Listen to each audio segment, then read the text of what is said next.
Hello and welcome to my YouTube channel. This is day 0 of my plant growing series, growing sweet banana peppers from seeds. It's a seed packet from Ferry Morse. It says it's a container variety for 12+ inch pots.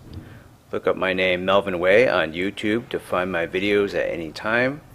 There's going to be many episodes to this plant growing series, and if you follow the rest of my channel, that's how I operate. I come out with episodes, and then in the very end, when everything's done, I make a finale episode, whether the plant lives or dies, or I have a harvest or not, and then I make a compilation episode. So these seed packets are normally a little bit easier to open than this. It all depends on how they're glued, but I've had good experiences with all these Ferry Morse seed packets in the past, so I expect this to be no different. Sweet banana pepper is a pepper that I've never eaten actually. I just looked through maybe hundreds of seed packets on the shelves at Lowe's, and I decided that, you know what, this has a pretty picture, I'll just go with it. And the seeds are quite what I'd expect with peppers. That's how they look, and there are so many in there, well over 100, maybe even 200. So that's total overkill.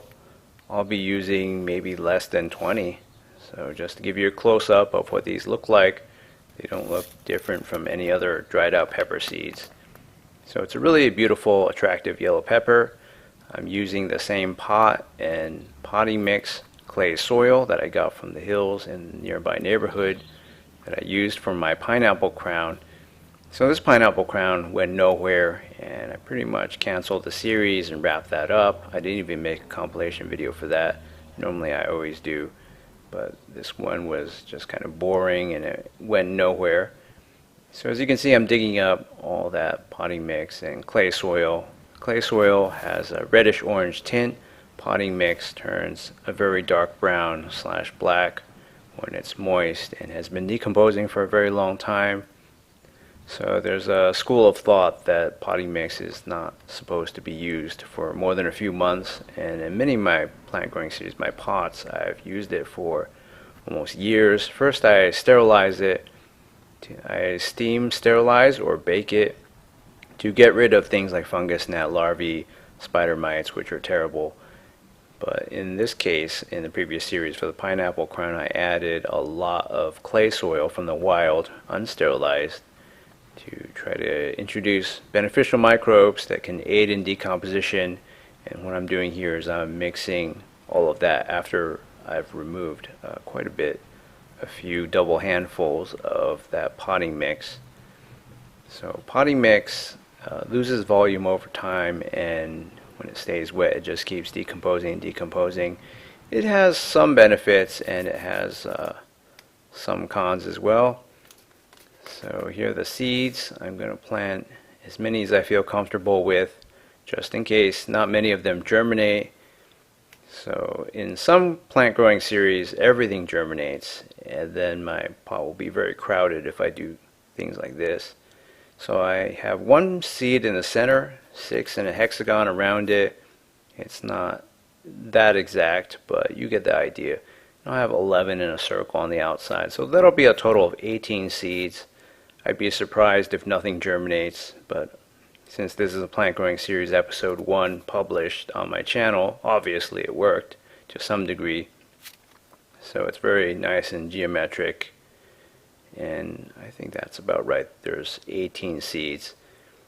So that should be good for a pot this size. Of course, if they were all to germinate, then I'd have to cull some, because I know pepper plants can get quite big quite fast.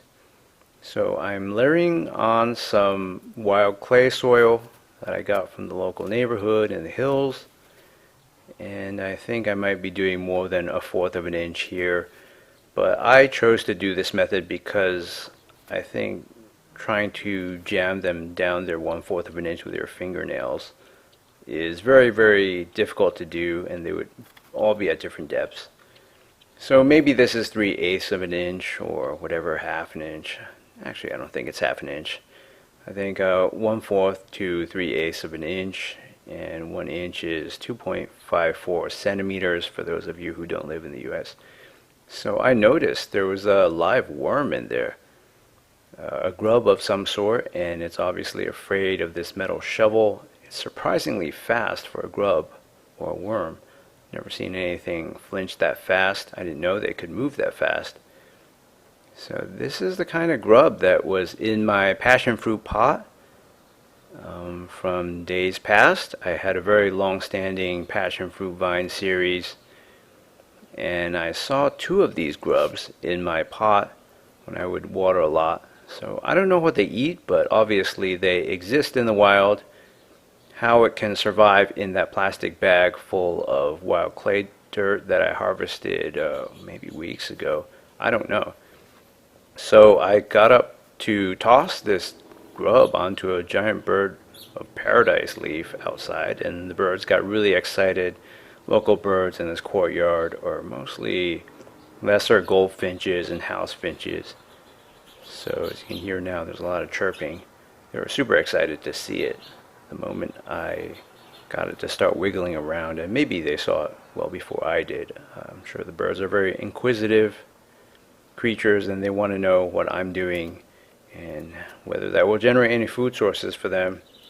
A few birds stopped by on the edge of my balcony, on the rail and on the concrete. In the first few days I was doing all this activity. I tend my plants in the mornings, so the birds are really active throughout the day, starting from maybe slightly before 5 a.m. usually. So I'm watering. Again, I have no idea how that grub could have survived all that insulated heat within that bag. Granted, it's above me, as you see. That bag perhaps doesn't get that much sunlight a day. So I can understand it wouldn't get too hot, and dirt is very insulating and will maintain its temperature, which will mostly be cold because it's in the shade, maybe 23, 22 hours a day, and at night it gets pretty cold. So I could see how that grub could survive, but at the same time I don't know what it's eating. There is a bit of organic material in there, but it's not a whole lot. It's heavily decomposed. So it's day 2. I'm wondering, did I water enough? So I watered some more. In the beginning, it's impossible to overwater, but once a seedling has developed for a few days, once you see a shoot system grow a few centimeters or inches, generally you got to worry about root rot. That's never the case in the very early phases like this. It's only been 2 days. So it's okay if I water a little bit more, as long as the bottom watering tray doesn't overflow. So it's day 20. It's yet another cloudy day of May gray in coastal San Diego County.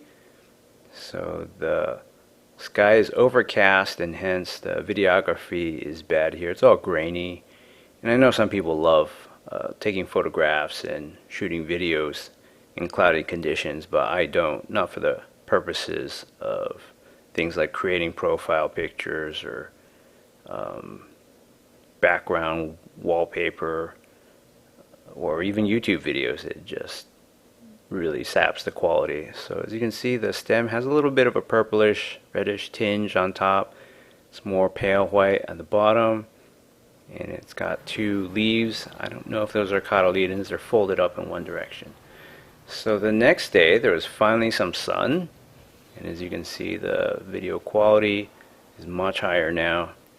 Everything looks a lot prettier, and the leaves have straightened up. They've unfurled a little bit, and there's a bit more color to the stem. Granted, it's kind of hard to compare to yesterday when May gray was in full effect. And at the end of the next day, I noticed this the day before actually, the leaves folded up. So you can see just how bad the videography becomes when it's pitch dark. I didn't feel the need to get a flashlight. I just wanted to illustrate this simple point, that the leaves are essentially flapping from between day and night. So it's day 24. Leaves have unfurled a little bit, although they're uncharacteristically curled and tapered upwards compared to most plants that have grown. But almost every plant growing experience is different, and there's a little weed you can see from the wild clay soil that's germinated to its left. So I'm watering, It's been a very, very long time, and I have examined this pot and others and their watering trays, and I don't think I ever watered to the point where there was any significant amount of water accumulating in the tray, but the pot was quite heavy, so I knew there was a lot of water in there. It's day 28. The days of May Gray seem to have passed, although in the morning sometimes it takes until 10 or 11 a.m. Pacific time for the sun to finally come out from behind the clouds. So there hasn't been that much growth, but you can notice a second set of leaves. I believe these are all true leaves. Sometimes plants don't have visible cotyledons. And this is day 31. So we have yet a little bit more growth. It's nothing to write home about really, but the second set of leaves are getting slightly bigger. And the original set as well, they sort of look like wavy, ruffled blades of grass at this point. They're not wide. They're just getting longer. And this specimen displays extreme phototropism. It keeps bending, so no matter how many times I spun it around, spun the pot around, it would just curve towards the sun almost immediately, sometimes within, I think, 20 or 30 minutes. So it's day 33, and there's been yet more progress. The second set of true leaves is yet more noticeable, and this is just way behind schedule in my opinion. The packet said 72 days until harvest, and guess what? It's already day 33, and that's all we have. A wild clay soil is very, very nutrient rich. So I mixed a lot in there, and the top layer is all clay soil.